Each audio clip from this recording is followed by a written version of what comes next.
I cannot believe we're paying this much on Long Island, but wait till you see how much they're charging for this loft. So this is the second unit that we actually toured, and it was super far from work, but look at this space. This space was huge. And to be honest, this place really wasn't on my radar. One, because it was far from work. Two, the apartment had like no amenities, like no gym.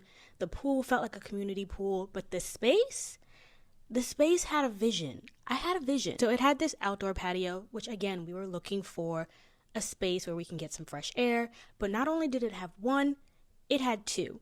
This was on the second floor, and it did have a loft. And we were actually getting excited to be able to park in front of our house for once. But again, let's look at this space. This living room was like 30 foot by 19 feet. Like most houses don't even have that kind of square footage. So I was actually pretty excited for this place. It had a lot of natural light. I'm not a fan of gray, but I understand that's how they make sales.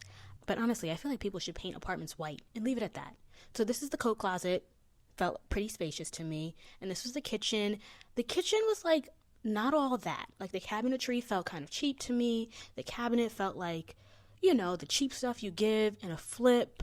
And it just felt like really cheap stuff. But I was going to work with it. In my vision, I was like, I'm going to switch this sink faucet out. I'm going to change the backsplash. We're going to change all the handles. This place felt like a fixer-upper to me, but it had so much potential.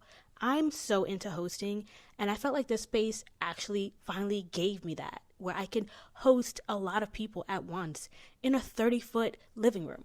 It also had this pantry, which was nice because we have these big pieces of appliances like your air fryer. I have a Ninja Slushie. I just need it off my counter. It did have a good amount of cabinets. And again, it was something I was willing to work with. In washer and dryer unit. You know how I felt about the last one. These feel a little dated to me.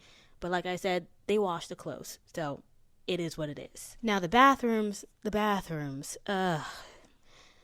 these felt really dated. So apparently this property was originally purchased in like 2018, and then it was rebought by a different company in 2020, and they tried to modernize it, and I really wasn't feeling any of the fixtures. I felt like they were very cheap, but me being the DIY renter queen that I am, I was going to handle this. I was willing to overlook a lot of things about the property because I felt like it had a lot of potential. So here we're going into what would be my son's room. It was a lot bigger than the last one that we saw, but again, smaller than his current room. And this closet, I about fell out because where are we going to put his stuff? The boy got a lot of stuff, okay? Anyway, we're going to worry about that a little later. Moving on, this bedroom was the master bedroom. It was a lot more comparable to what we have now.